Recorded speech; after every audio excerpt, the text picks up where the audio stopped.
That's right. You know, and see, we all get like that. I'm young. I did some things, and I'm thinking, oh, yeah, just sit right here, but see, it wasn't good for me. What you think is good for you is not really good for you. So when God said that's not good, I want to see it's all good in me. So I was like, okay. I was like, oh, God. So then it gave me the story about the prodigal son.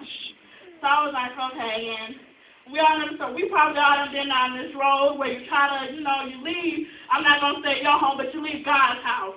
You know what I'm saying? And then your house is messed up, and then you want to sit here and you wonder why this is going that way and why this ain't working out and why you try to do this and it turns out this way. See, sometimes everything's not going to work out for the bad. Sometimes it works out for the good, and it still ain't good for you. Because I can see here, I was in Florida, and it wasn't the right time to be there yet, because I was going to go to college, but see, I put college on hold for a little while, and see, I still had a job, I had a car, I was making money, I was still doing my thing, but it wasn't the time yet, so it wasn't good. So you never know. So you might think it's good, but it's not. But see, then I had to come back home because I got away from God. And then I had to come back to myself and say, well, God, maybe it's time for me. And I was doing it up, I went to the clubs, I drank, I did this. But then I told my mom, and I came here and I came to church one time, and they was playing that song, Here I Am to Worship. And they were saying, I never know how much it costs to see my sins upon the cross. And see, you can never know unless God allows you to see what it is that you're doing. If you never know, then you thinking you are good. But when you see yourself, hey, I done messed up. All I could say was, God, I'm sorry.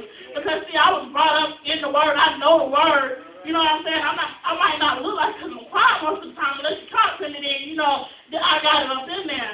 But, see, I would sit there and I would put it on hold because I sit here and I want to do my thing. I want to date. I want to do this. I want to do that. But, see, that could be good for me in my future, but it's not good for me right now. Because how can you let your future when you're not looking at your past and you can let you need to be? You know what I'm saying? You got to let things go. So I was like, okay. And then I was like, well, we could be like the prodigal son.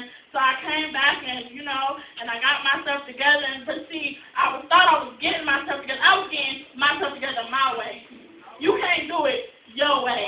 You got to get out of your way and do it in God's way. Because if you try to do it in your way, you still going to have your little hang-ups, your little mess up. You're going to want to do this and you're going to want to do that. And like I tell people, my hang-up is men. I don't do men. It's my hang-up. So I was like, well, every situation that I get in, it has to do something about God. And I would tell God, well, God, I'm getting ready for you. I'm getting ready for you. And every time I say that, it seems like a guy pop up. I get rid of one, then another one want to come up. So what is this? So I'm like, okay, well, that's my hang-up. So see, as I begin to get stronger in God, then I can let them things go. And I tell people now, I can be your friend, but that's it. You know what I'm saying? I'm trying to be on a run for God, and I talk to my mama because I go through a situation at times, and I'm beginning to talk to her, and I tell her how I feel, and she's like, what, Amaris? Well, when you get like that, just pray. You can talk to me, and I tell her, and my feelings will go away. I don't even feel like that no more. So I'm like, well,